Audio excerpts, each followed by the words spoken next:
We are live. All right. I'm getting there. All right. Let's see here. Hey, everyone. Welcome to Creative As Hale. I'm your host, Amy Hale, here with my fabulous husband and co-host, John Hale. We are so happy to have tonight's guest, George Sirois, with us. But before we jump in, we need to take care of a little business first. First, I need to thank our Patreon supporters.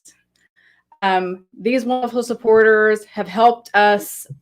We've been able to purchase some new equipment for the show. And with your continued support, we will work hard to bring the best show, books, and other entertainment we can. You can support us for as little as $1. So if this is something you're interested in, please check us out at the address at the bottom of the graphic. You can also find that link in the show notes below. All right. And also, we need to talk about the Rising Tide Network. We are very proud that Creative As Hale is now part of the Rising Tide Network. This great group of shows are listed on the graphic. Take a screenshot or check out the Rising Tide Network link in the show notes for more information.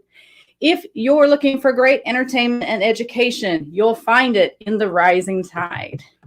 And if you would be so kind as to click that subscribe button and then ring to choose what content you want to be notified of, we would appreciate that so much. All right. Now, one more little bit of news for you. We are really excited that we are going to be at Big River Comic-Con in April 23rd and 24th in Hannibal, Missouri. And we are helping tonight. We're excited to help them premiere their event poster tonight. So take a look at the event poster. Look at that. How awesome is that? Miss Big River right on the cover. That is so exciting. So we hope you all will join us in Hannibal, Missouri on April 23rd and 24th. We're going to be joined by some amazing guests, such as artist Eddie Price, artist Eric Hawkins, actor Carrie Means, actor Mark Dawson, and author Brian K. Morris. Now, without further ado, let's welcome our guest, George Sirois. And let's see, do I have you? I'm going to get you unmuted. Am I going to quick page? There I am. Clicking the button. I keep clicking on off. Okay. Got you unmuted. Well, welcome, George. Thanks for joining us so much. Thank you very much for having me. It's going to be great. Thanks for putting up with our chaos here. And congrats for being a part of the Rising Tide Network too. Brian is. Thank you. Brian's a great guy. It's a great person to be involved with. I still need to get him on my show. On my show, I got you on mine, but I need to. But I definitely need to get Brian on mine as well. Absolutely, Brian is a great guest, and he is so much fun. Oh yeah. Okay, let's see. I'm going to show this. Well, that's not the right one. Okay, so we're starting to get some comments already. Yeah. Brian says, they do this to me. So first in the YouTube chat, hello, my friends. That's right. If you Brian, hello. Brian's show every Monday, Wednesday, and Friday morning. They show up at YouTube at like an hour early and they start chatting so that by the time Brian actually gets to the comments, he's like 30 minutes behind. So yeah, thanks a lot, Brian. We appreciate it. Let's see. We have Joe. Oh, excited to be here. Thank you, Joe. Joe is one of my dearest friends. He was actually the best man at my wedding, and Awesome. big shout out to Joe too, because he has just published his first book. So congrats, Joe. That's exciting. Yes. Awesome. Really cute children's book. It's called See the Sea. Definitely check it out. Awesome. We'll definitely have to look for that. Let's see. Ted Davey says, good evening. Hi, Ted. Thanks for joining. Hi, Ted. We got Chimera saying hey. Hey. Hello. Carl says hey. Hey. Regulars here. Let's see. And we have Deb Lowe. Deb is the organizer of Big River Comic Con. Yay. So yay. Awesome. Love to have Deb here. Love to have Deb here.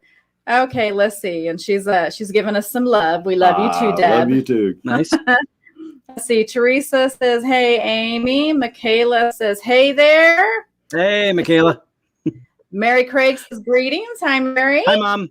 That's my mom. That's your mom. There you go. That is my Gotta mom. have your mom. Yep. That's great. That's great. Let's see, Brian says, and I was just thinking, why haven't I asked George yet? Eek, hashtag we will talk. There you go. Yes, see? we will. Yes, we will, Brian. But that actually goes in with our history with Brian and I, because like we only started talking like about a year and change ago, but I had seen him at different conventions that I've been to. I'm just like, why haven't we started talking earlier? Because you're awesome. So I don't get it, but like, hey, that's how we roll apparently. So yeah, sometimes it's just timing, Yep. That's awesome. And Brian says, congratulations, Joe. Michaela says, congratulations, Joe. It's awesome. Teresa says, hey, Amy and guest. Yes. Hello. And Deb says hello. Yeah, the comments are just coming in. It looks like we got Facebook and YouTube on here. So awesome. I don't know if to check the fan page real quick. One of the pages because we have 3 places that we broadcast, and we had one it was not page showing last year up that was week. Or last year. 2 weeks ago. 2 weeks ago. We had one that was not showing up, so I'm just gonna make sure. But it may have been blocked because Brian was our guest. You know how that goes. I mean, yeah, it could just be Brian. We all always a troublemaker. Yeah. Yes. Okay, author Amy Hale is showing. That's awesome. So let's see if my personal account is showing, because sometimes that's the one that's the problem. If I can ever get this to open, that would be great. Where is my exit button here? New phone. Yes, new phone, and it's not cooperating at all. Okay, here we go. That go away. I'm just going to have to just push all the buttons. Okay, let's see. Do we have... Okay, yes. Looks like we're getting all the comments. Oh, hallelujah for that. We don't have to bounce around. All right. So excited. Okay. So Rick Bradley says, good evening, all. Miss me? We always miss you, Rick. We always miss you. And Rick, if you're wanting to talk to somebody about writing and all the rest, definitely talk to George. George is a fountain of knowledge. Rick is a newer writer, but he's doing really well. He's like jumped right on the scene. Awesome. Let's Always a good see. thing. Oh, let's see. Carl, couldn't find you on the Angels page. No, Carl, we cannot broadcast to Hale's Angels because of the way groups are set up. Facebook will not allow comments to show up. So we've just given up on broadcasting anything like this there. We still do our private chats, but Hale's Angels, we're just That'll be our green room. Yeah, it'll be our green room. It's too limiting. Our drunken rant. Okay. It's true, John. I ruin everything, he says. Ryan. And I wouldn't say ruin. I just, there just needs to be like a 30-minute delay. Well, he's got his 7-second delay for his potty mouth, So, okay, I am so excited. All our comments seem to be showing up. Carl says YouTube is better anyway. I agree. And let's get started. Yeah, let's get started. Now that we know that we're seeing everybody, I'm excited about that. Okay, so let's start out. Tell us about yourself. Give us some background. Who is George Sirois? Oh boy, I'm still trying to figure that out myself. I've been a storyteller in some way, shape, or form since I was a kid. I've always really kind of gravitated toward it. Started actually when I was in fourth grade. Started putting together some characters that were based on a lot of different shows that I would watch when I was a kid, and like my friends and I would create all these different characters whenever we were finished up with school assignments or whatever, and then I just kept on working at them and picking at them and developing them more and more. And then it got to the point where I couldn't even draw them anymore because my artistic skills only go so far. So I just shifted over to writing, and it became just something that I really, really loved doing. And so, I've been writing pretty regularly ever since. Wound up, really falling in love with it in college. And now I have, as of right now, I have 3 books that are out there right now. I have the first parts of a young adult sci-fi trilogy called Excelsior. It's the first part is Excelsior. The second part is Ever Upward, Part 2 in the Excelsior Journey. And I also have the 5-part sci-fi sports serial called From Parts Unknown that's also out there. And that's actually, I'm running a special deal on that, which we'll be able to get to that later. But that's all 5 parts of the story confined into one book. I'm currently working on part 3 of the Excelsior Journey called Greater Glory. And I'm also a podcaster. This is really where like a lot of the magic happens, I always say. And this is where I do my podcasting for my show, Excelsior Journeys. And I also have narrated quite a few audiobooks as well from here. So I am a storyteller at heart, but I also love to create a platform where other people can tell their stories. Awesome. And you're a busy guy. You stay busy. Yeah. And granted, I would love to, get that 3rd book done, and so would my publisher. But we're working on that as well. So yeah. Awesome. So do you think, would you say you were born a writer, or do you think it was more just developed when you started doing those characters and those stories? It's hard to say because I weird question, but it's something like I was some sort of a storyteller always, because like when I was a kid, I really got into theater as well. Really from when I was a little kid, like 3-4 years old or so. Started getting into that, took drama club when I was in grade school. And then after moving to Richmond, Virginia and going through like bout of stage fright for about 4 or 5 years, I got over that my junior year in high school. And that's when things really, got into gear. That's when I was able to audition to study theater at Marymount Manhattan College. And that's what really, got me into where I am right now. If I didn't get there, I don't know where I'd be right now. Wow. Okay. Yeah. I'm going to hand you that for just a minute. I'm going to make sure I have my mail shut off so it's not dinging at us the whole time. Okay, so let's see. Britt Bradley just asked what got you into the writing thing. So I think you pretty well answered that. Is there anything else you want to add to that question? He wants to know what got you into writing. So I think. To me to add to it. Yeah. If there's anything else you want to add, or do you think you pretty well covered it? Well, yeah, I mean, my whole thing is just like I've always been. Growing up in the 80s, there were so many different shows and movies and everything that really kind of gravitated toward me. And I only in the past 10, 15 years, when I really kind of looked at all the stuff that I really responded to, it all seemed to revolve around Campbell's Hero's Journey template.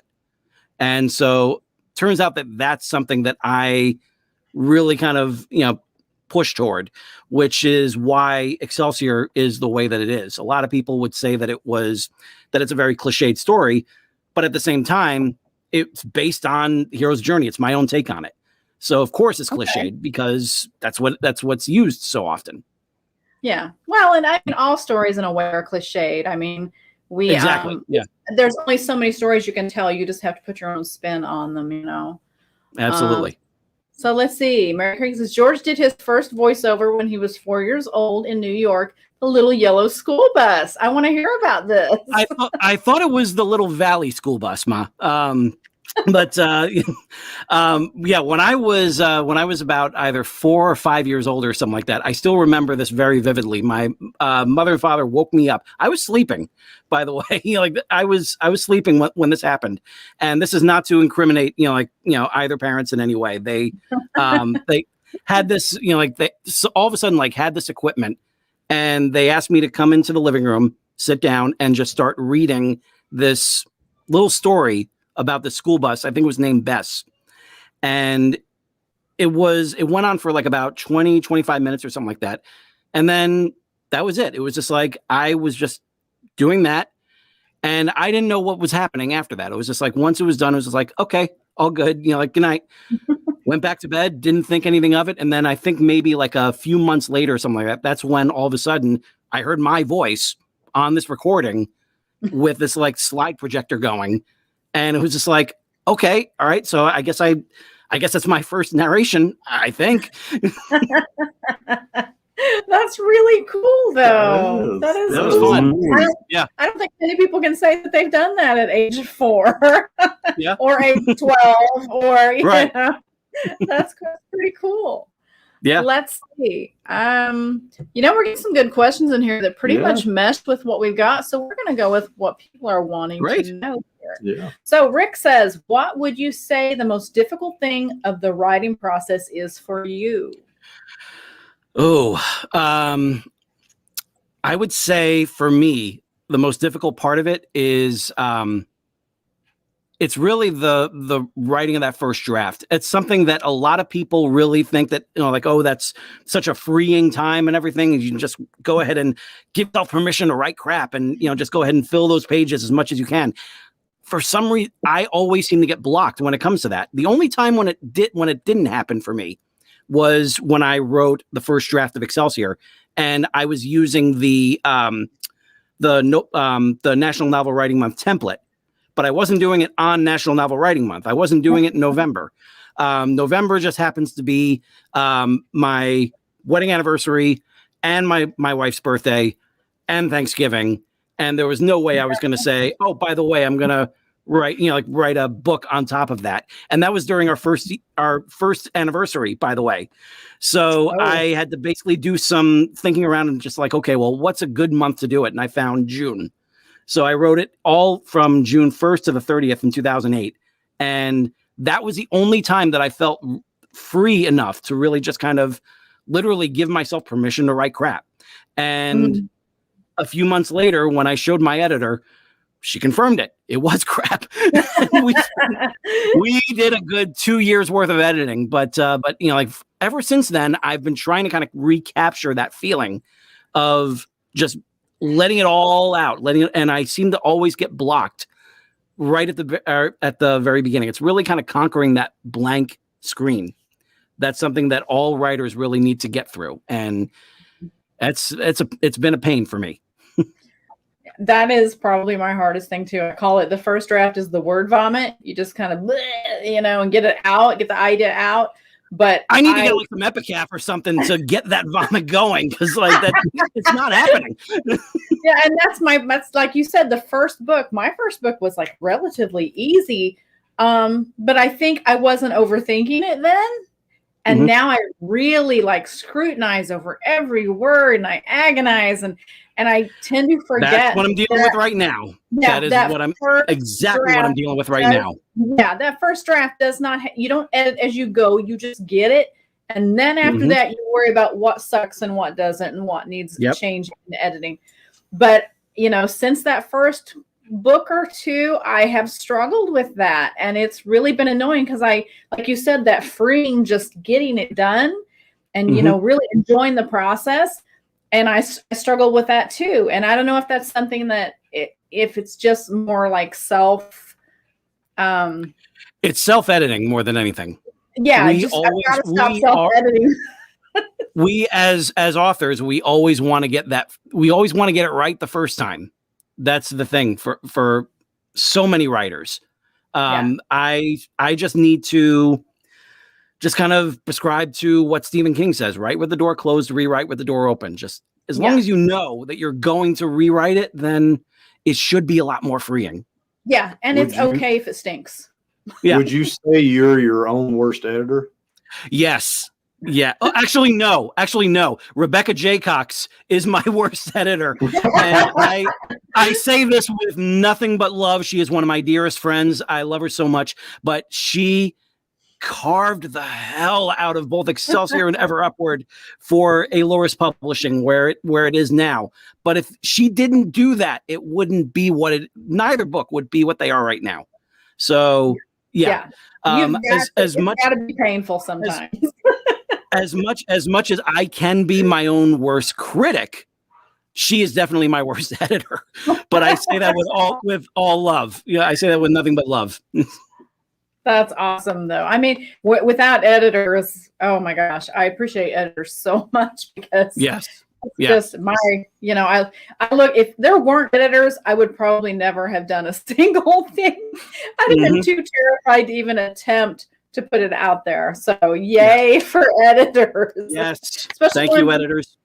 Yeah. Especially ones that are willing to bleed all over the paper and hurt your feelings a little to help you really put out the best product possible. And since we're talking about editors, I definitely need to give a shout out to Jerry Ann Geller, who is my story editor for the Excelsior books, because what she did, continues to do as my story editor is she is always keeping an eye on the overall world and the characters. And she's asking me questions that I never think to answer. So she's not answering those questions for me. She is basically opening the door and I have to walk in. So that's what I need to do. It's amazing the stuff we miss when we're completely enmeshed in our own story. And then later we go back and then you're like, I didn't answer that question. Right. Or how did they get from this room to this room? You didn't even bother to tell people how they made it because you're just so in your own head that you miss those little details sometimes. Absolutely. So, it's great to have a good developmental or story editor on your team. Yes. That's definitely important. I'm blessed to have, top people as both, awesome. story editor and a content editor. And they're both just fabulous. So, yeah. That's fabulous. Yeah. Yeah. So Rick also wants to know, what's the favorite thing you've done voiceovers for? I'd have to be biased and say my own books. Just because I've done the audiobooks for both Excelsior and Ever Upward. And for both of them, it's basically like just getting it all out there in the way that I've always had it in my head. And it feels so good to be able to just kind of,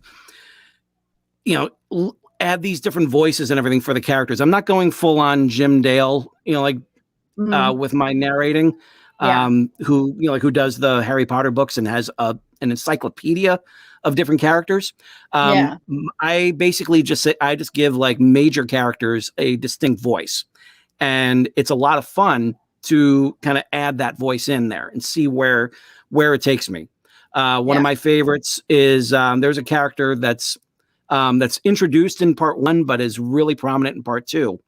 His name's Conoram, and he's someone that when Jerry Ann and I were kind of coming up with him and everything, I was thinking along the lines of an older Sean Connery type character.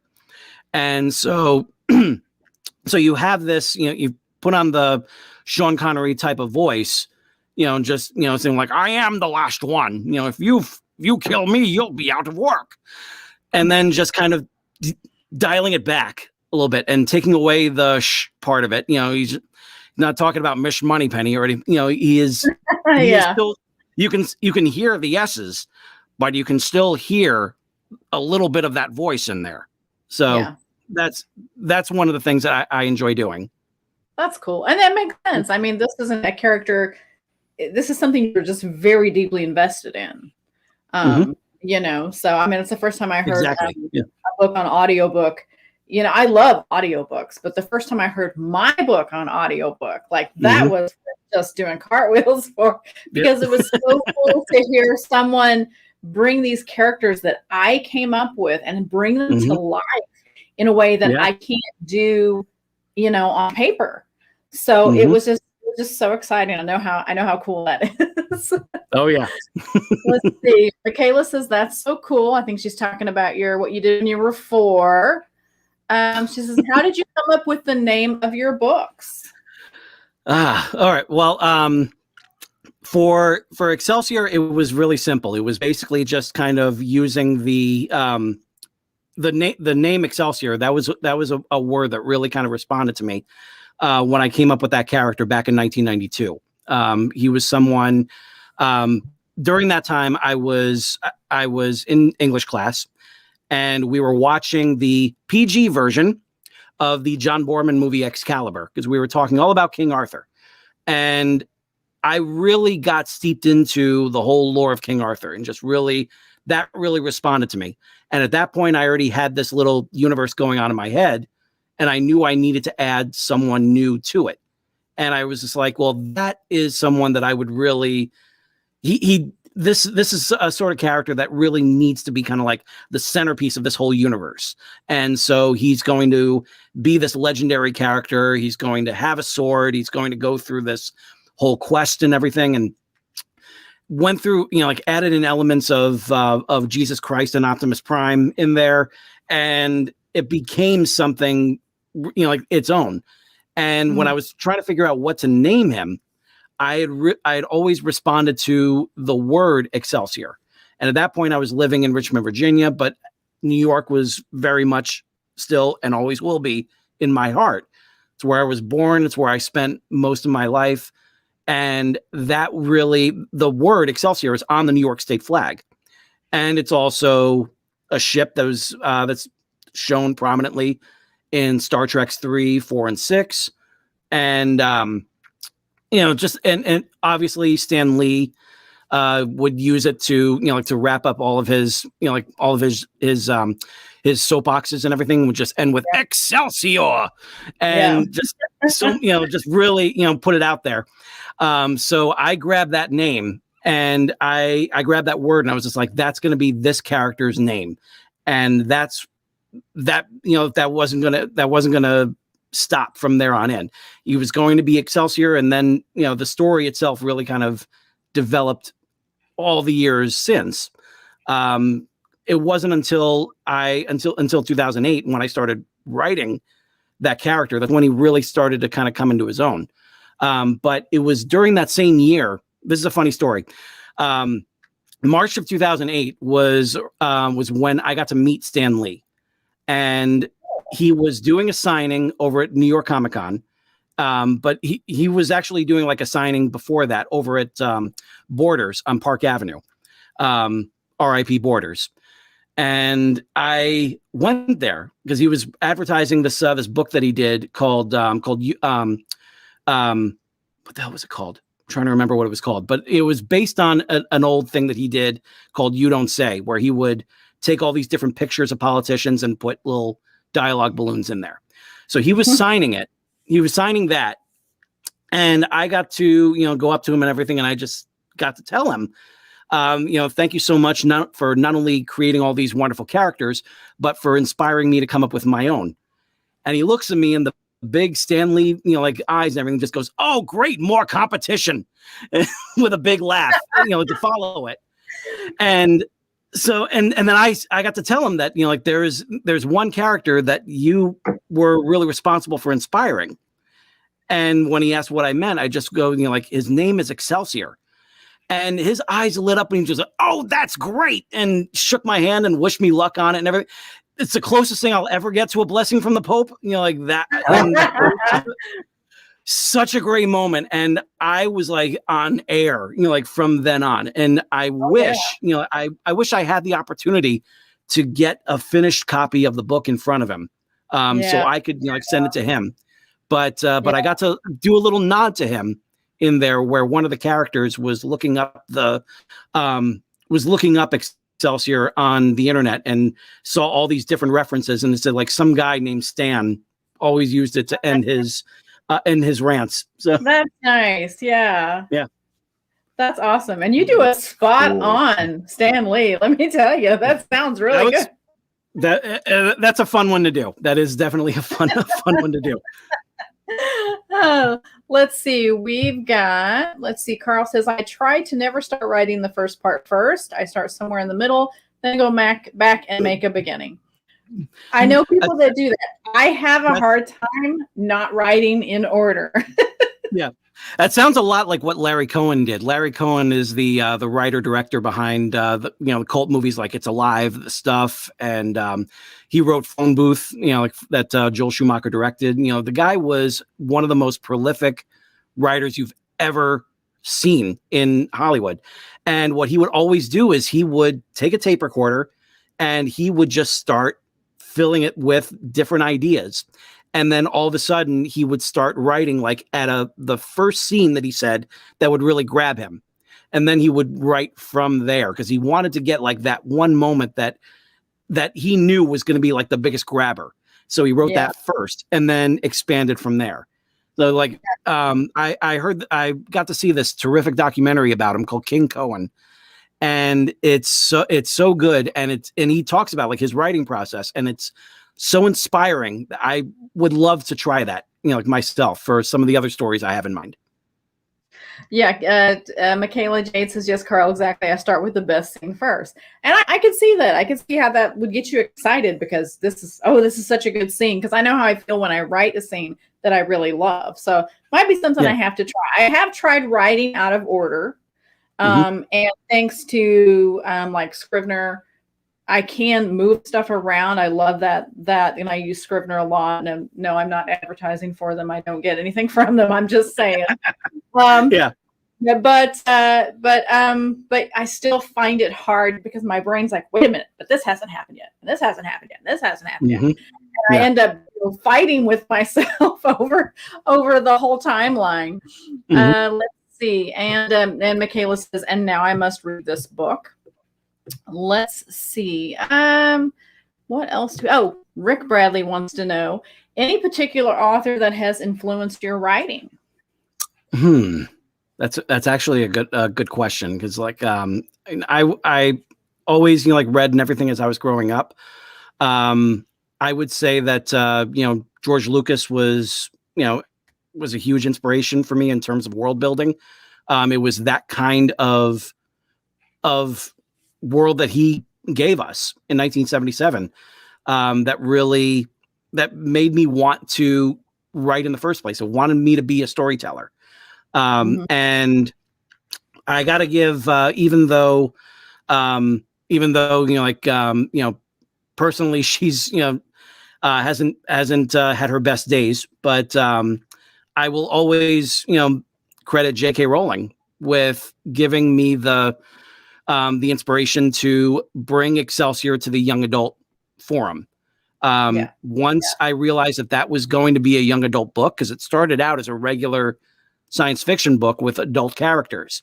As soon as I realized the potential for young adult stories, that's when the book really, really took off, and still does. So, obviously, recent things she's been saying, those are recent things she's saying. But I will still give her credit for introducing me to the young adult world. Yeah. I mean, Harry Potter, despite everything, will still be always considered a major influence for a lot of writers, I think. Despite who wrote it, So Harry Potter is definitely, I think, a lot of people's list for inspiration. Just because, what a world she built. I would say, like you were mentioning Star Wars, like when we were growing up, Star Wars was the big thing, and then kids were growing up, it was Harry Potter was the big thing, and it's just exciting to see how these worlds come from nothing and they just grow, and then the fan base grows, and it seems like the fan base grows and the world grows even more. It just continues to spread, and I just love that. I think that's something exciting about storytelling, is that you can tell a story and then the fans take it and it just keeps going. It's forever.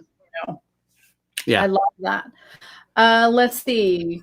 Keisha, is it Keisha? I hope I'm saying that right. Keisha Acuff. Hello, Keisha. Thanks for joining us. Hi, Keisha. Let's see. Carly says, you all are so organized. I have to write whatever comes to me first. Sometimes it's straight from the first to the end. Sometimes not. I am that way too when it comes to my stories. Like when it comes to like writing that first draft of Excelsior, I knew how it started and I knew how it was going to end, and it was up to me to figure out how to get there. So that in itself was quite an adventure. Yeah, that's pretty much how all of my books are. I know the beginning, I know the end, the middle is the mystery, and I have to figure out how to put it all together. Yep.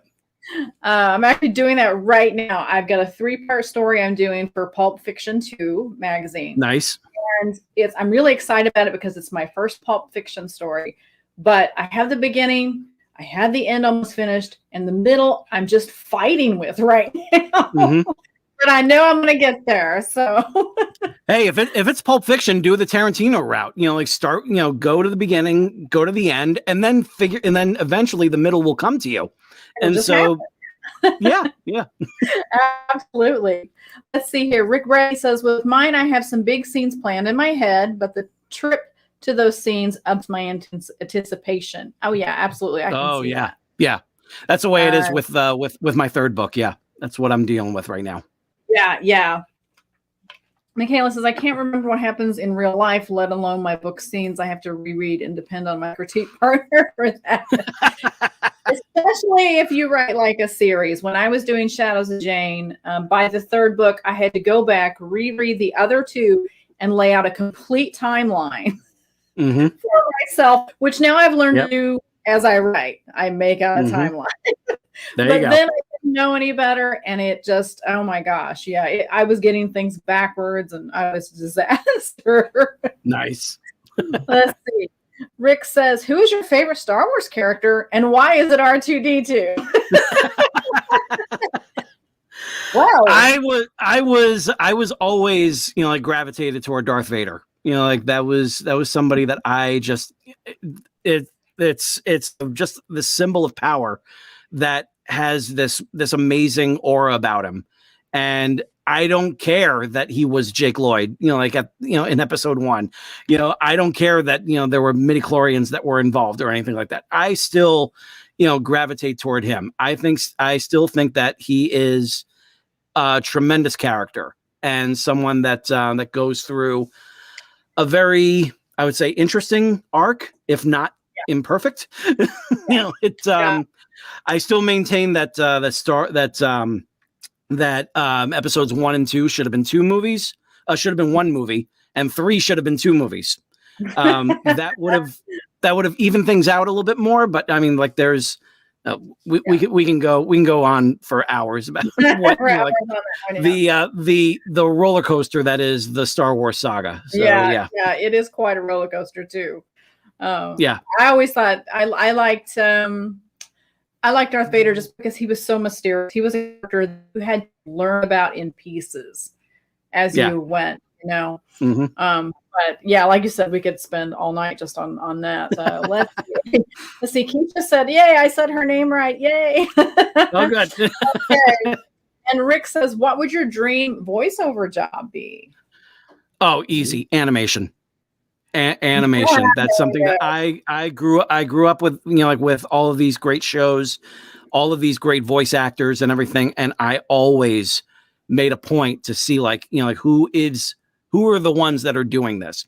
It was the amazing documentary that John DiMaggio did. John DiMaggio, the voice of Bender. He did this wonderful documentary called I Know That Voice. And watching that right after losing, at that time, like losing my admin job that I had, and kind of in this weird state of flux, watching that, it was just like, I need to pursue this. And I don't know how, but I'm going to pursue it. And it eventually came to me reaching out to Clayton Studios and getting their rates for their voiceover St. Louis sessions.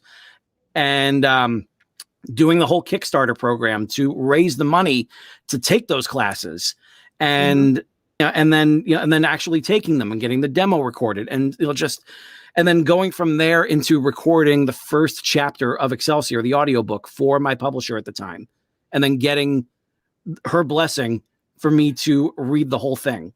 And so like it started so much. And so I have nothing but love and respect and adoration for the world of animation. Yeah. I mean, I think we all grew up with some amazing animation and the actors that bring those. I mean, obviously we need the drawings, but the actors that bring those to life, I think, are all just so immensely talented.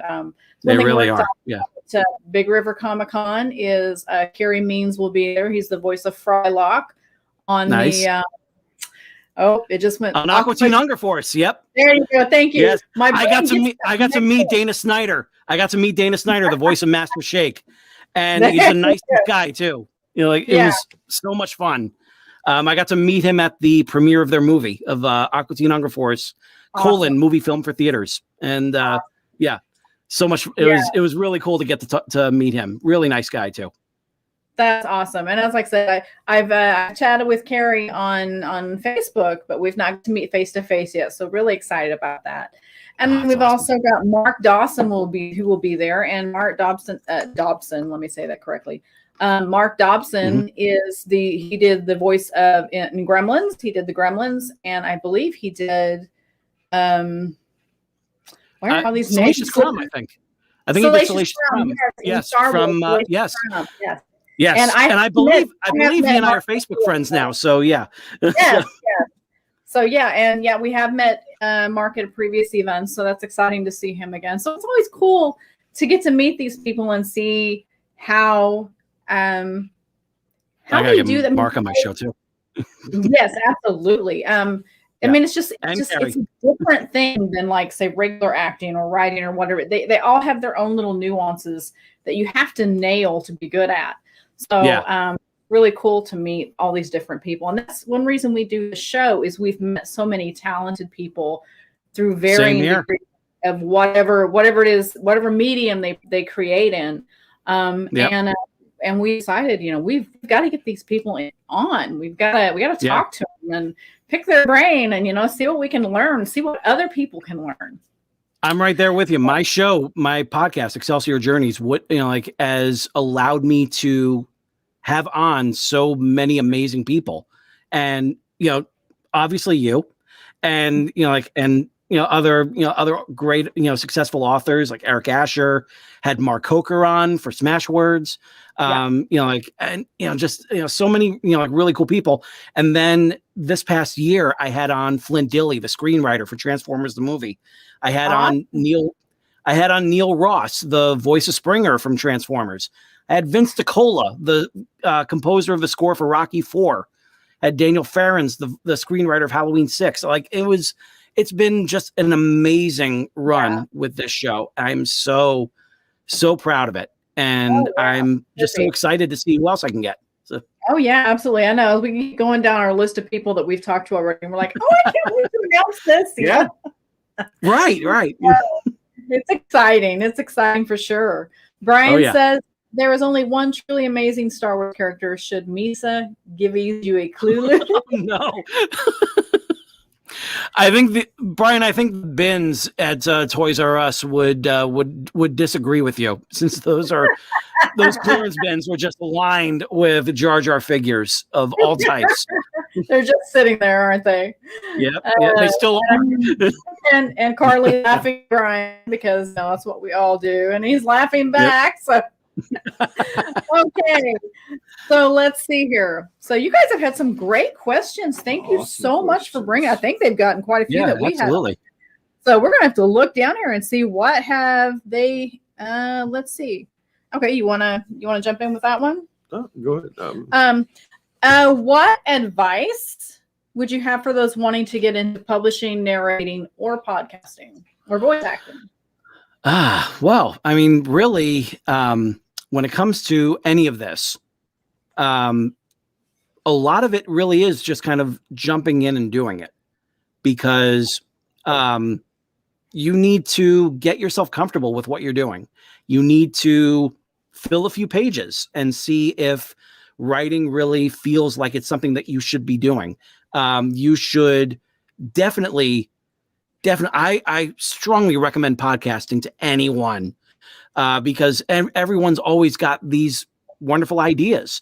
They all want to share them. They all want to use that sort of platform. And, you have opportunities like Anchor that presents a free platform so that people can just go ahead and upload whatever they want and let it find its audience. And then you have with audiobook narrating, I would say go through, like the text that you feel is the kind of text that you would want to read, and give yourself about 5 characters or something like that. Make sure that you have a main character, maybe a female character, maybe an old person, maybe a villain, whatever the book itself allows, and narrate like about 5 minutes or so, and listen to it, and really listen to it. Don't just say like, oh, this is fantastic.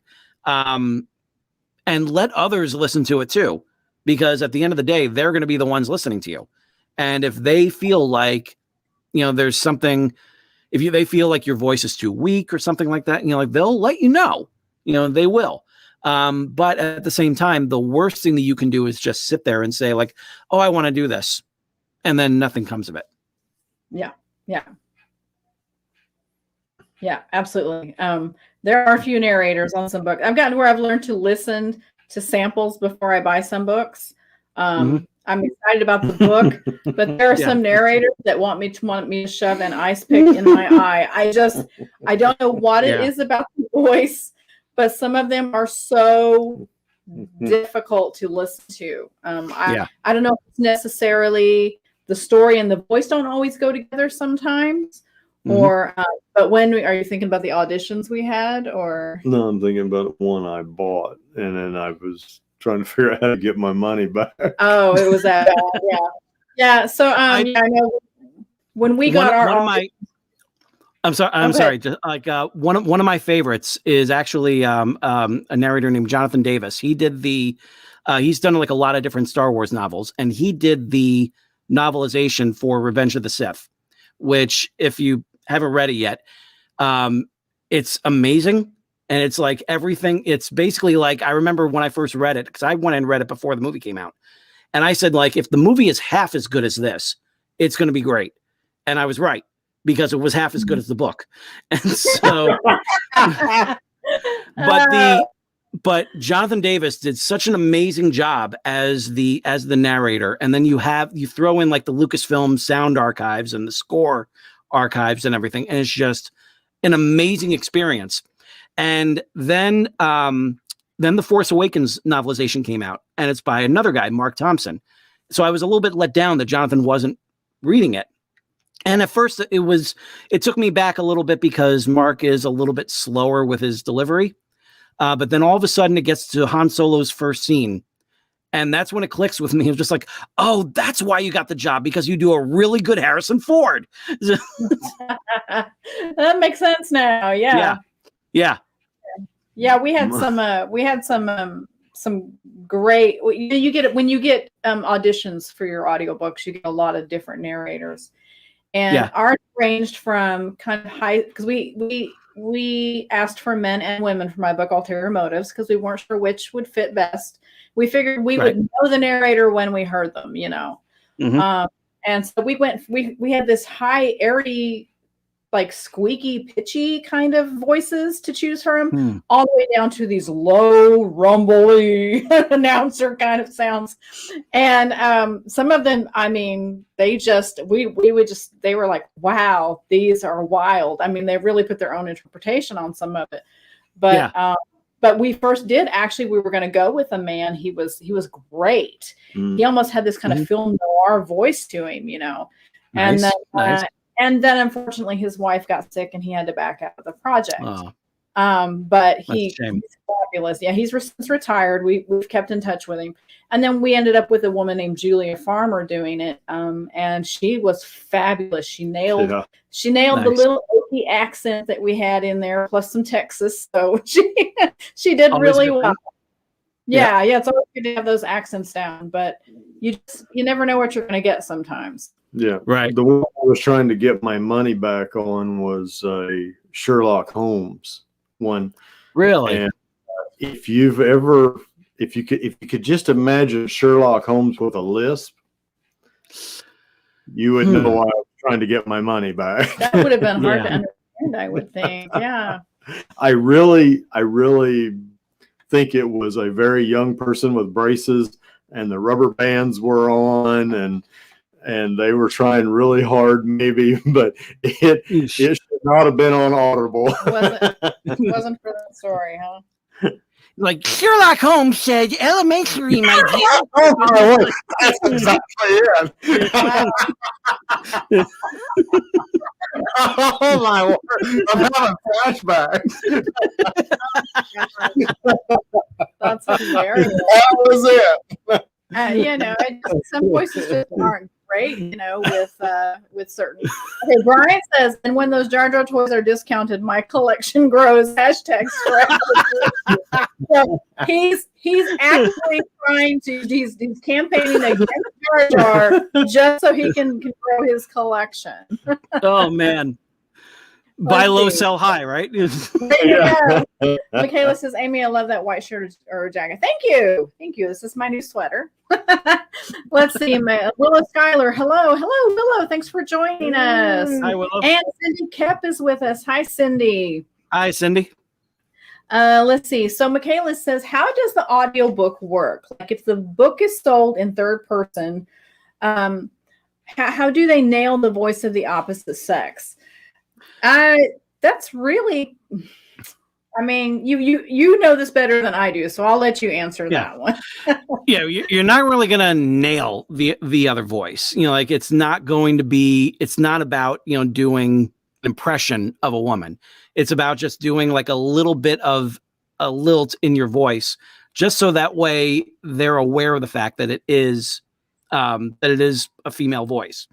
Because I have that in mine. I have my male characters, but at the same time, I have a female character here and there, and just kind of give it like a little extra something there.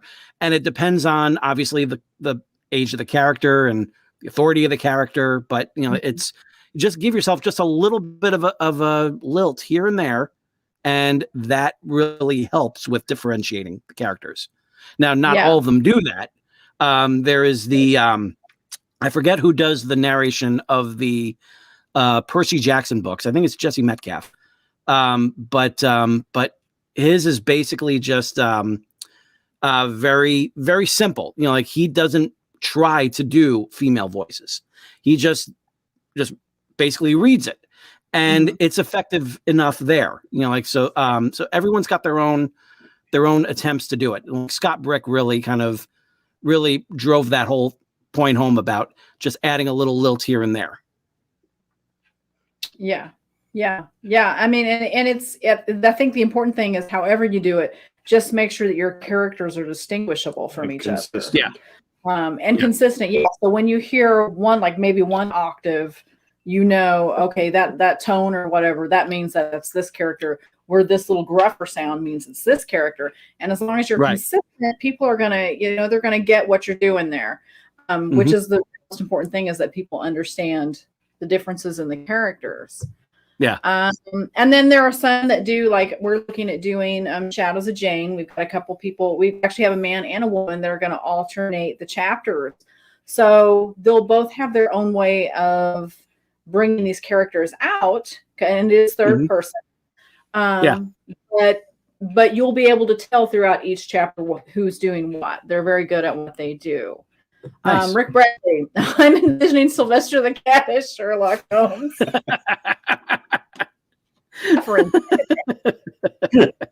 Oh my. Okay. That sounded like the character from Family Guy. that was my go-to. That's Seth Green as the nerd character that he not only perfected it in as on Family Guy, but he also really it's one of the more prominent characters on Robot Chicken too. Just like you're George Lucas. That is fabulous. Oh my gosh, I love it. I love it. Cindy says, hi-yo. Hi-yo. Brian says, I've heard some audiobooks with David Tennant. He narrated a Doctor Who novel and managed to not only nail the voices of Jackie and Rose Tyler, but their unique vocal cadences and accents. Wow. That's I would say that's pretty cool. impressive. But we're talking about David Tennant here. Yeah. So you really can't go wrong with that. You know, like I'm not surprised in the least. I've heard him do. I've several audiobooks actually narrated by him, and I one. It's a vampire one. I can't think of the name off the top of my head, but he did it for Halloween, and it was so good. It was just fantastic. Nice. Yeah. Let's see. Okay, so Michaela says interesting, and then she's laughing at us. And let's see. She says, okay, guys and gals, I got to get back to writing this book. All right, Michaela, good luck. Thanks so much for dropping in, Michaela. Good to see you. For joining us. Okay, so let's see. Since the comments have slowed a minute, what else do we have on here? If you could choose any actor to play a lead in one of your books, who would it be? What character? Oh boy. Let's see. When it comes to Matthew, my main character in Excelsior, I always picture that as a younger, up and coming type of actor. So I really didn't have anyone really attached to him, but I've had other characters, other bigger actors, and everything kind of surrounding him. Very much like in the style of like Harry Potter or even Superman, the first Superman. Like I have always thought that like it would have been amazing for the High Elder in Excelsior to be played by Leonard Nimoy. Like that was someone who I would have loved to have him. But then, like obviously that's not going to happen. But then I started thinking like, well, who would be like my next best get? And immediately Terrence Stamp. And as soon as I saw that, I was just like, oh yeah, he would be so good in that role. And then it became like, well, how fun would it be if I could take all these elder characters, because there were about 6 of them, and fill them with different, like science fiction icons. Because like there's one elder who is the father of, like one of the bigger characters larger characters who, like unfortunately dies in the first book. But, that elder himself is very prominent in books 2 and 3. And I was thinking like, well, someone, like really athletic would fit that role perfectly. Sam Jones, Flash Gordon, that would have been, that would be great. So like, and then just like throwing out, like all these different actors and everything that I thought would just be perfect to just kind of surround that role. That role of Matthew. But from Parts Unknown, my big get that I would love to have, as since the whole thing like revolves around this heightened world of wrestling mixed with MMA to create the last remaining sport in America. One of the major characters in that is a wrestling teacher. And that is someone that I always, from the very beginning, always pictured Mick Foley to be that role. Because I know, like he's got the chops. He would definitely pull it off, and he's got the look that that is so ideal for that role. So yeah, and of course, for the main adversary in that, who is the current Secretary of State in the story, I always pictured James Caan. Considering that so much of the story was inspired by the 1975 film Rollerball. So having James Caan in that role would just seem right. So yeah. So are these who you picture when you wrote it, or is this an afterthought of who would play who? Definitely an afterthought, because I was just wanting to just get the characters themselves to life. And then afterwards it was just like, well, this would be really cool if that person played them. And then that lend itself later on when I was working on like any sort of rewrites or whatever. Yeah. Awesome. Yeah. Okay, so let's see. We got Carly saying bye to Michaela. So Rick Bradley wants to know favorite genre to write and which one would you like to try? My love is really in sci-fi. That one is definitely like where where my heart like has always been all my life. It's something that I feel really comfortable like writing in. Ones that I would like to try, I would love to try just like general fiction. But at the same time, like I feel like I need to kind of establish myself a little bit more in the genre that I want, which is sci-fi, and obviously young adult, and then see about branching out from there. Okay, cool. Okay, Carl says great show. Thank you, Carl. Thank you, Carl. And Rick says always choose McFoley. Yes. And Rochelle says since he was a little boy. That's my aunt. Hi, Rochelle. So I'm not sure what the rest of that thought was, but like the references there, but What weird food. Oh, okay. So we're getting into the kind of the strange ones now. Okay. What weird combinations do you enjoy? Oh man, weird food combinations. Oh, okay. All right.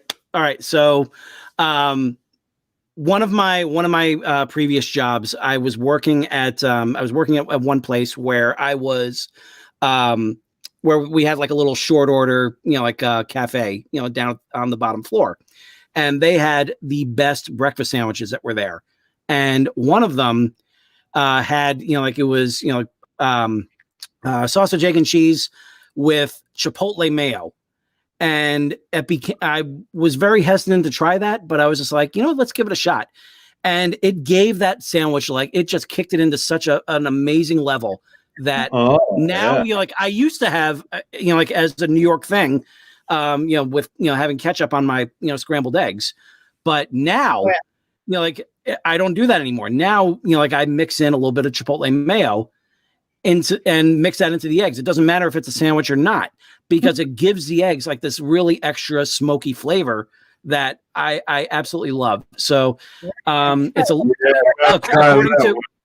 according to my wife, it's a little weird, but like, hey, I love it. It tastes amazing. So yeah. Yeah, I'm just in here thinking we have chickens, we have lots of eggs. We're going to have to give that a shot. Yeah. Okay, so your aunt said you loving sci-fi. You've loved sci-fi since a little boy. So since I was a kid. Yes. Yep. Yeah. Absolutely. Okay, so what is the strangest or funniest fan encounter you've ever had? And if you're not comfortable telling, that's fine. But sometimes funny stuff happens. A fan of my own work. Yes. All right. Oh, wow. That's a good one. That is a good one. I'm gonna have to think about that. Let's go to the next one. Let's go to the. I don't want to sit here and dwell on it. They have 7 chickens.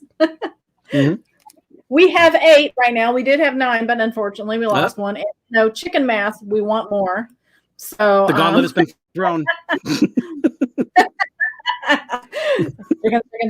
Okay, let's see. The other question was going to be your most amazing fan encounter. So you can think about that while you're mulling that around here. Yeah. Bradley, which director do you believe would give your character Excelsior the most love? That's a good question. That is a real good one. I would love to see. I'm not sure if he's working all that much, but I would love to see what Rennie Harlan can do with it. I think he would have. I think he would have a lot of fun with it. I've always, been a fan of his style. Not so much like all of his movies, but at the same time, like a lot of the ones that I watched and everything growing up. I thought that his take on A Nightmare on Elm Street, I thought was fabulous. I thought it was a really fun take to it. I would also like, what, actually, I'm gonna add Rennie Harlan to the mix, but I'm also going to add Jonathan Frakes. I think he would do a really, really good job with it. I've been a fan of his for obviously since TNG, and seeing him as the director of the best of all of the Next Generation movies. And I just remember thinking, like, watching that on opening night in the theater, just like, all right, we'll see. And then that first shot with Picard and, with the Borg, as it just like kept on panning out. It was just like, okay, I'm in, like, I like you, you're awesome. Let's see what you can do. So yeah, I would love to see what Jonathan would do with this. That's awesome. That is great. Let's see. Cindy Kep says, what genre do you have trouble seeing yourself ever writing? Oh, geez.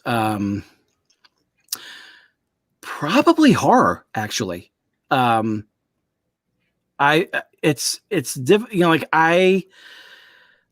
would need to read some more of it to really kind of, grasp it. But it's something I've always respected, for anyone who can really pull that off. Anyone who could make people, be basically just like, like afraid to, just want to like close a book and put it down.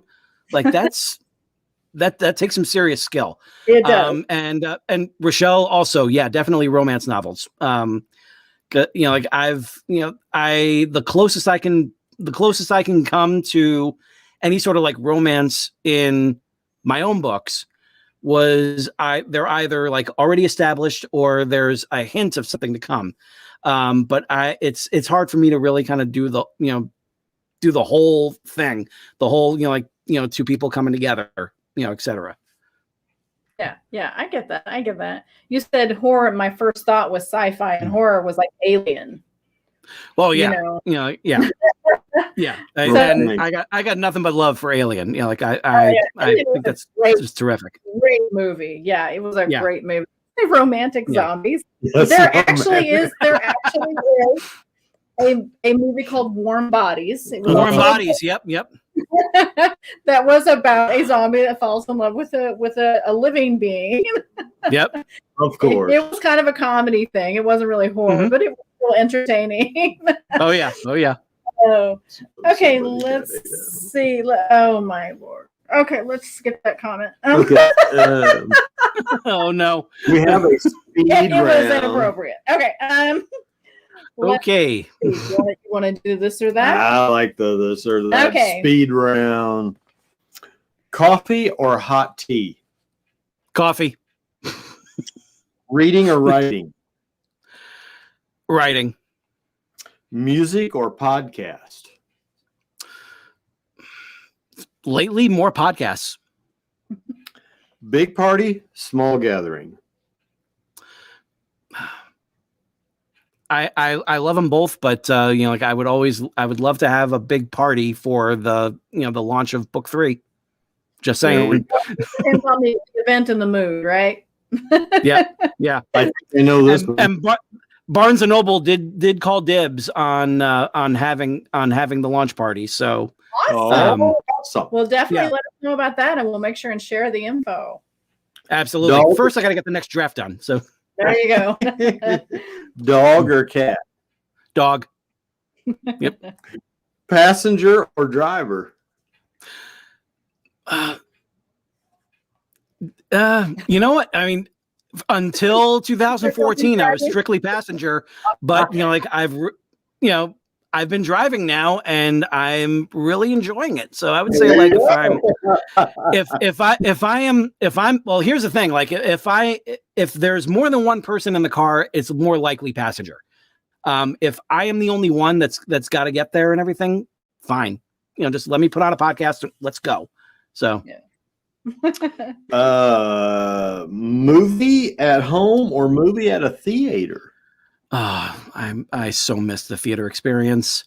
There is no substitution for that. Like I love watching a movie at home, but man, that theater experience is everything. I'm going to add one to this one. Theater or drive-in? Oh, I would go with, I love the drive-in. I really do. I love that. I would say that I would go with regular theater. Okay. Yeah. Old school theater or new lounge chair theater? Oh man. I like the lounge ones, but at the same time, you risk falling asleep a lot better. So I'll go with regular theater. I think John's actually fallen asleep in one of those during the movie we went to see. Yep. Ninjas or pirates? Ninja. Pancakes or waffles? Pancakes. Summer or winter? Oh man, I'd go with summer. Car or motorcycle? Car. Carnivore or herbivore? Oh, easily carnivore. That's my dude right there. we have been to lunch together. Yes, we have eaten. Yeah, we've had lunch together, so yeah, it's T-Rex or Brontosaurus? T-Rex. Yeah.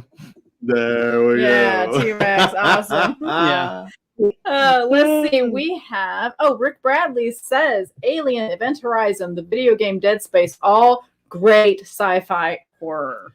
Oh yeah, and I will never ever discount sci-fi horror. I think like if you can make that work, then then bless you. Fabulous. I love it. It's a great blending. It really is. And Rochelle says Wayne's World. Oh, she took us to we went to go see Wayne's World together when I was a sophomore in high school, and we went to this wonderful little place. What the hell was it called? The Barksdale Theater. Barksdale Theater was a second run theater. That wasn't Barksdale Theater. It was that was a different thing, but it was basically like a cinema draft house. So it was, like you're not watching it in like in a regular theater or anything like that. You're sitting at a table and you're being served, like your food and drink and everything. And you have, you get to watch like a big, on a big screen. It's a bigger screen than say like watching it at home. But it gives it like this really fun, like lounge kind of feeling to it. And it was like the second run theater movie house. It was a lot of fun to go to. That's cool. I absolutely love dinner theater. Yes, as that makes me think of when a friend of ours, Chris, and his I think it was his girlfriend at the time, we all went to Wichita, Kansas to a dinner theater, and it was Dracula was the play. Was it musical? Yes. So it was a musical of Dracula. And it was so much fun because we had the table, we had the food and the drink and watching the show, and we were real close to the stage. And I gotta admire these actors that do this stuff live, man, because Dracula picks the girl, she's sleeping. He picks her up and he turns and he accidentally slams her foot into a bedpost. And it's so loud, it echoes through the theater. And she never flinches. I mean, flinches. Because she's supposed to, I can't remember if she's sleeping or she's dead, but she's out. Yeah. And she never makes a sound. She never moves. And all I could think of was her foot's going to be so bruised tomorrow. After the show at the meet and greet, it was actually all wrapped up. Yeah, I can believe it. I think it was trying to swell. Yeah. But I mean, those are some serious professionals, man. Yeah. If there was a really good stagehand backstage, then they would have a pillow at the ready, so that as soon as she's off stage, they could just hand her the pillow and she could just scream right into it, and while they go ahead and address it. So yeah, absolutely. Yeah. Okay, so Cindy Kep wants to know if you have a favorite game. That's a good one. That is a real good one. I'd say like my favorite board game would probably be Trivial Pursuit. That's that seems to be like like the go-to thing, and everyone always wants to be on their team. Well, were you on our team at the 80s? Yes. Remember? Yeah, remember. Trivia. That's right. We were at number one quite a few times. We took third place. We took third place, and it was that license to kill. It was the license to kill question that nailed it. That's because as soon as they came up with who did the title song for the movie License to Kill, and I immediately just like looked over, just like Gladys Knight before it even came up. Yeah, you really did help us get a lot of good answers out of that was fun. That was a really good game. Yeah, that was fun. Was a fun one. Yeah. And will you be at PenCon this year? I will be. Yes. Awesome. And I already have my my lip sync battle song already picked. Oh, you're ready, are you? Oh, yes. Awesome.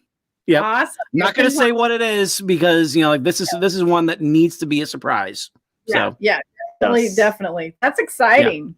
Yeah. I cannot wait for PenCon. It was so much fun. Bradley wants to know if you have a favorite cartoon. Oh, easily Transformers. That's what that's as soon as I started watching that, I was just like, this is mine. This is some I claim this as my own. And I made a point to watch every single episode, when they came out. All props to my uncle Bob for taking me to the movie in 1986, and just so much, so many wonderful memories from that. And just having talked on, with 3 different people that are associated with Transformers the movie, on my show, and cool. even getting them to come back and everything. And because in August I'm doing a retrospective for the movie itself, all in August. It's going to be a month-long 35th anniversary retrospective, and I got 4 episodes already lined up for it. And that's awesome. Flint Dille is coming back. Neil Ross is coming back. Vince DiCola is coming back, and I'm looking to just fill even more spots with it. So it's cool. Really exciting. I'm really, really excited about it. That's great. But yeah. Yeah.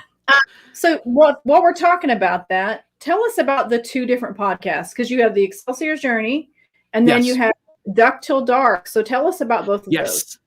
Okay. So back in 2016, I became part of the Right Pack Radio podcast. And that's, this weekly roundtable of all these different authors in the St. Louis area, all talking about different topics. And David Lucas, the producer, he was,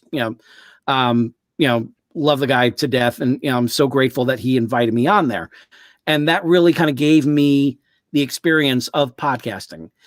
And one day I took a look through all of my Facebook friends, and I saw so many great creative people. I saw, so many authors and actors and filmmakers and voiceover artists and dancers and painters and just stand-up comics. And these are all people that I know, at some point in my life, I knew them. And I thought wow, these are awesome, amazing people. They need to be on a podcast. They need to get their stories out there, and they need to let the world know who they are. And then finally it was just okay, they need to be on my podcast, and they need to, get on there. And so I can let the world know who they are. And so I was going back and forth of what I was going to call this show. And then finally, when I was at Gateway Con in 2018 for the St. Louis Writers Guild, I was talking to David about it, because he gave me his blessing to go ahead and be on the show, because and also to be a part of what was going to be the Right Pack Radio podcasting network. And as we were throwing around different ideas and everything, he looks over my shoulder and he sees the banner that I have of Excelsior. And on the bottom there has the subtitle, Part 1 in the Excelsior Journey. So he goes, why not just call it the Excelsior Journey?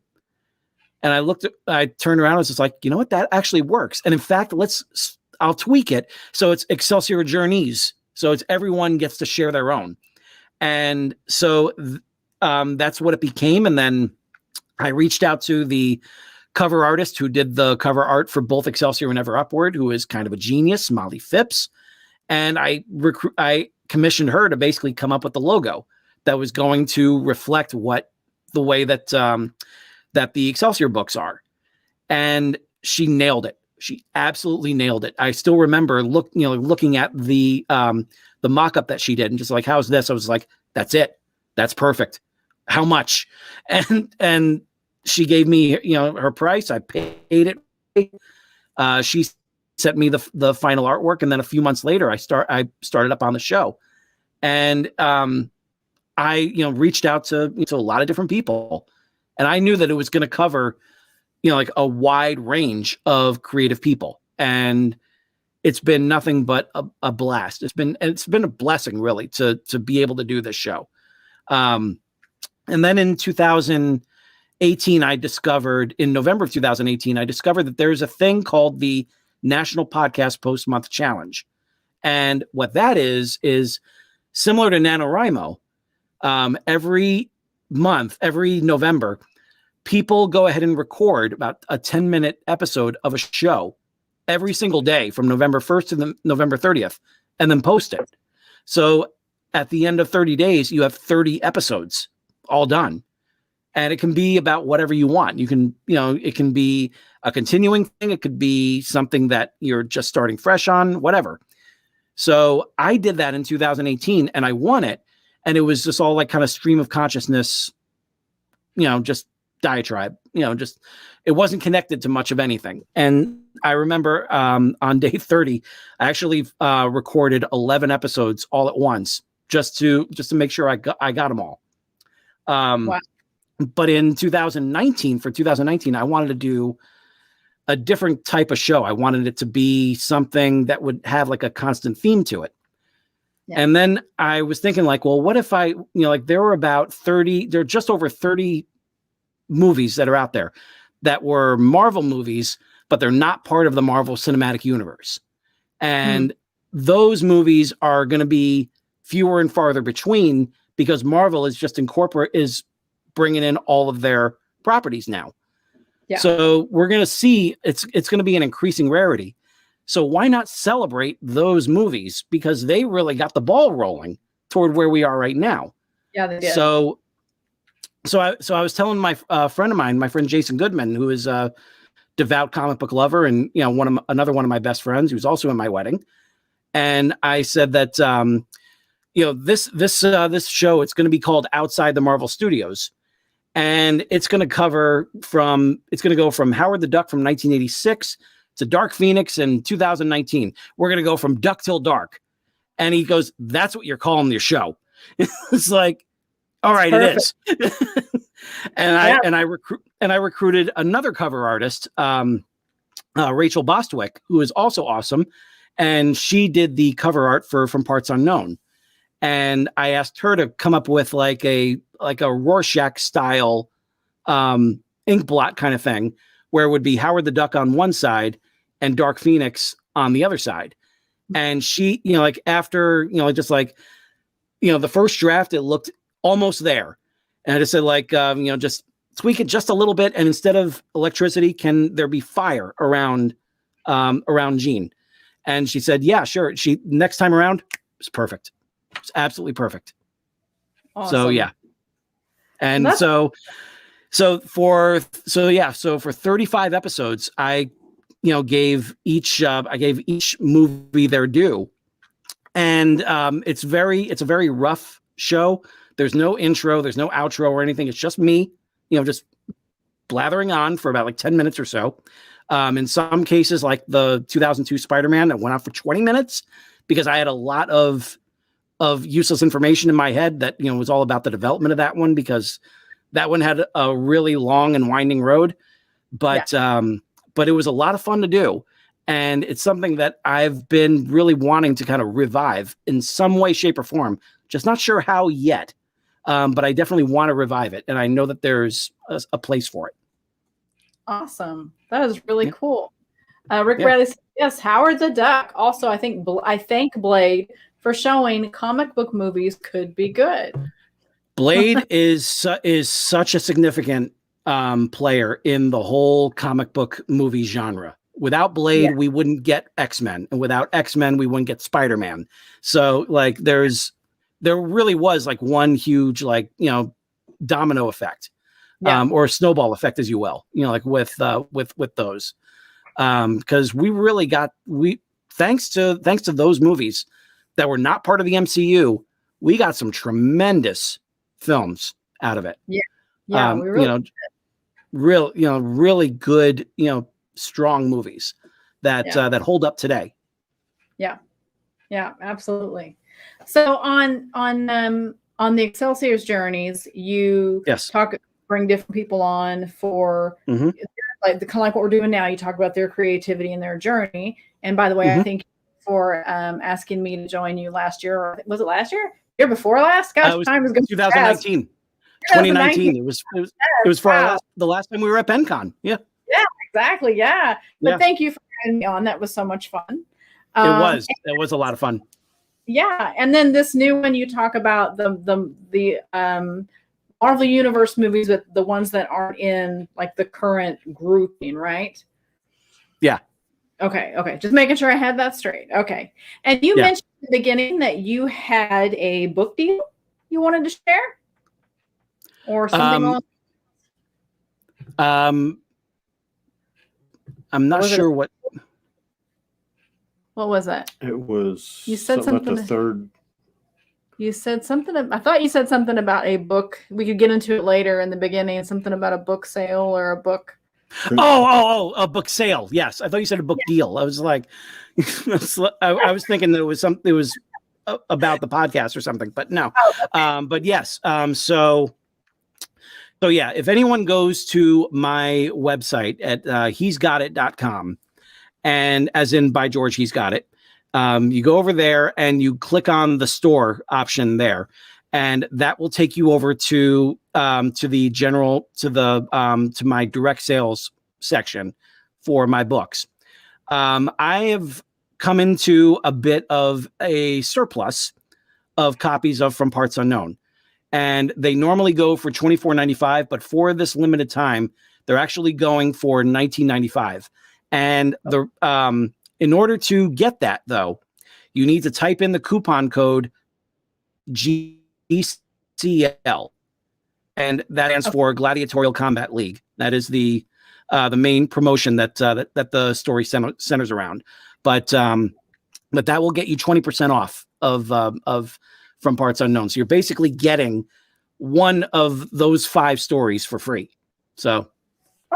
Okay. Could you repeat that code one more time for those that might not have caught it? Sure. You just go to From Parts Unknown. That's the only item that the coupon code works for. And when it asks for the coupon code, you type in GCL. GCL. Okay. Okay. Yeah, we have a little bit of a sound cut out there. I just wanted to make sure they got it. Gotcha. All right. Yep. All right. So it looks like we've gone through all the questions from our readers. And do we have any here that we've missed? Did you ever come up with your fan encounter that you wanted to share? Does anything come to mind?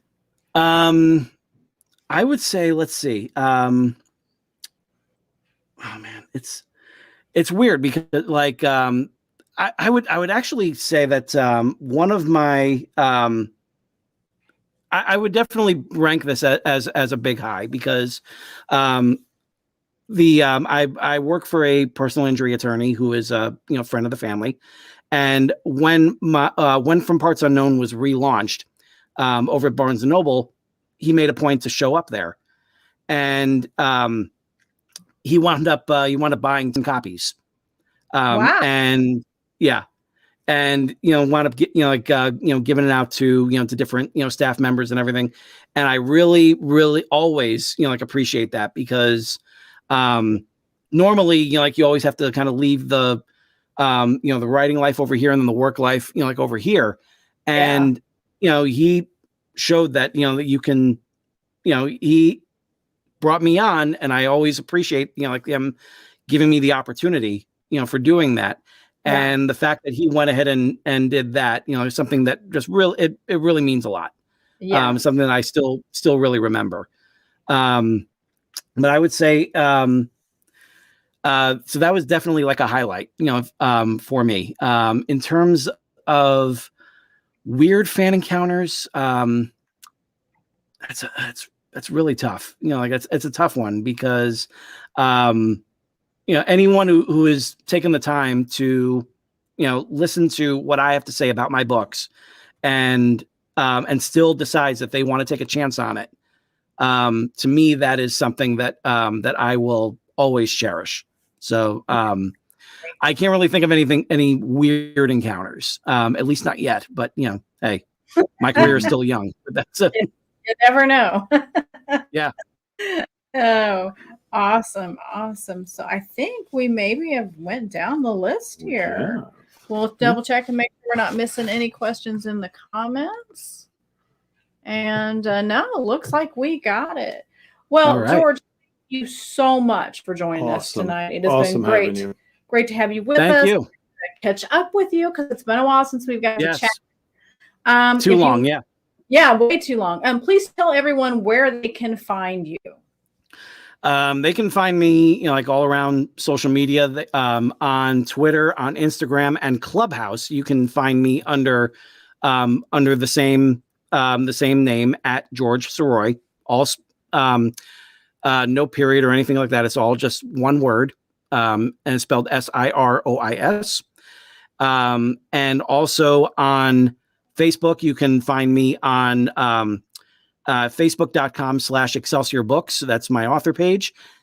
And you can also find the Excelsior Journeys show at facebook.com/Excelsior Journeys podcast. And you can also find From Duck Till Dark on Facebook at facebook.com/From Duck Till Dark, 2 L's.